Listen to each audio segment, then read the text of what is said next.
جب یہ ہر طرف سے مایوس ہو گئے تو میں نے انہیں یا قہار ہر نماز کے بعد 121 دفعہ اول و آخر 3 دفعہ درود شریف اور اس کا نقش پینے، پہننے اور گھروں میں لگانے کے لیے دیا، اور مزید تاکید کی کہ اس پانی کے گھر میں چھینٹے ماریں، چھڑکیں اور کھانے پینے کی ہر چیز میں اس کو شامل ضرور کریں۔ اور ایسا ہی ہوا، دن اور رات چلتے رہے۔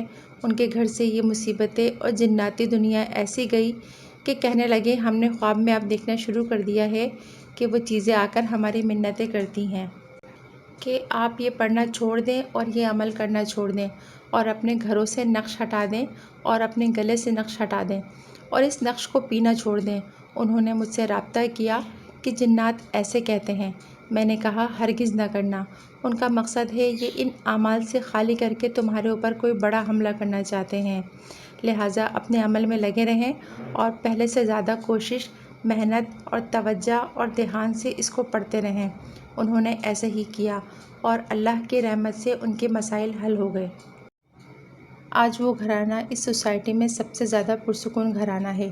ایک پلاسٹک فیکٹری کے مالک نے مجھ سے رابطہ کیا کہ میرا مال پڑا پڑا خراب ہو جاتا ہے، اس میں آگ لگ جاتی ہے، مشینیں ٹوٹ جاتی ہیں، ہر وقت خراب رہتی ہیں، کام بنتے بنتے بگڑ جاتے ہیں، ملازم بھاگ جاتے ہیں، فیکٹری میں ایک وحشت، خوف اور مستقل پریشانی رہتی ہے، آپس میں لڑائی جھگڑے اور یونین بن گئی ہے، رزق آتا ہے لیکن برکت نہیں ہے، رزق رکتا نہیں ہے۔ بعض اوقات فیکٹری میں رہنے والے ملازم طرح طرح کے انوکھے واقعات دیکھتے ہیں۔ کوئی بھیڑ ہے، کوئی بکری ہے، کوئی کتے ہیں، مستقل آپس میں کھیل رہے ہیں۔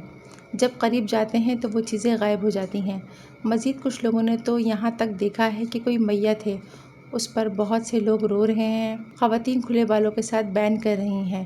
ان کا رونا اس حد تک بڑھ جاتا ہے کہ خود دیکھنے والے کو بھی رونا آ جاتا ہے، وہ حقیقت کو بھول جاتا ہے کہ یہ سب کچھ حقیقت ہے یا سچ ہے یا جھوٹ ہے یا دھوکہ ہے۔ وہ روتے روتے دیوانہ ہو جاتا ہے اور جب قریب جاتا ہے تو کچھ بھی نہیں ہوتا۔ وہ حیران ہوتا کہ دور سے قہقہوں کی آواز آتی ہے اور یہ آواز آتی ہے کہ اس جگہ کو چھوڑ جاؤ، یہاں بہت پہلے ہمارا مندر ہوتا تھا، پھر اس کو لوگوں نے مسمار کر دیا، اب اس جگہ فیکٹری بن گئی، لہٰذا اب تمہاری خیر اس میں ہے کہ اس جگہ کو چھوڑ کر یہاں سے چلے جاؤ۔ ملازم بیمار ہو جاتے ہیں، ان کو تکلیفیں ایسی ہوتی ہیں جو کسی دوا سے ٹھیک ہی نہیں ہوتی، وہ تندرست نہیں ہوتے، مستقل بے چین بے قرار رہتے ہیں، شفا یابی کی کوئی امید نظر نہیں آتی۔ اب تو یہاں تک معاملہ ہو گیا ہے جو اس فیکٹری میں کام کرتے ہیں ان کے گھر بھر بیمار ہوتے ہیں۔ بچے بیمار، بیوی بیمار، گھر میں جھگڑے، پریشانیاں شروع ہو گئے ہیں، اور سب ملازموں کے دل میں یہ بات بٹھا دی گئی ہے جو یہاں رہے گا برباد رہے گا، یہاں سے چھوڑ جانے میں ہی عافیت ہے، لہٰذا سب ملازم اس بات کا عزم لیے ہوئے ہیں کہ ہمیں یہاں سے چھوڑ کر چلے جانا چاہیے، اور بہت سے چھوڑ گئے ہیں اور بہت چھوڑنے کی تیاریوں میں ہیں۔ یہ غمناک کیس جب میرے سامنے آیا تو میرے یہ قہار لاکھوں کی تعداد میں پڑھنے کا کہا اور پھر اس کے نقش لگانے، پینے اور پہننے کو کہے، اور حتیٰ کہ ہر مشین کے اوپر 41 دفعہ کا یہ نقش چپکائیں۔ اور جو ملازم نمازی ہیں ان سے کہیں وہ یا قہار مسلسل پڑھیں، اور جو بے نمازی ہیں ان کو نماز کی ترغیب دیں اور ان سے بھی کہیں کہ یہ پڑھیں۔ میں نے سارے جنات کو متوجہ کر کے دعوے سے یہ بات کہی کہ یہ عمل جب میں نے انہیں بتایا تو صرف 5 ہفتے محنت کرنے سے فیکٹری کے اندر ایک دھماکہ ہوا اور بہت ساری مٹی اڑی اور چیخ و پکار شروع ہوئی۔ انہوں نے حیران ہو کر دیکھا تو کچھ نہیں تھا، اور مٹی کا ایک بہت بڑا غبار دھماکے کے بعد ساری فیکٹری پر چھا گیا۔ وہ میرے پاس پہنچے، میں نے جنات کو تحقیق کے لیے بھیجا تو پتہ چلا وہ سب جن جل گئے، اور ان میں ایک بہت بڑا دیو تھا جو ان کا سربراہ تھا۔ یہ اس کے جلنے اور مرنے کی نشانیاں ہیں، اور یہ چیخ و پکار اس کی تھی۔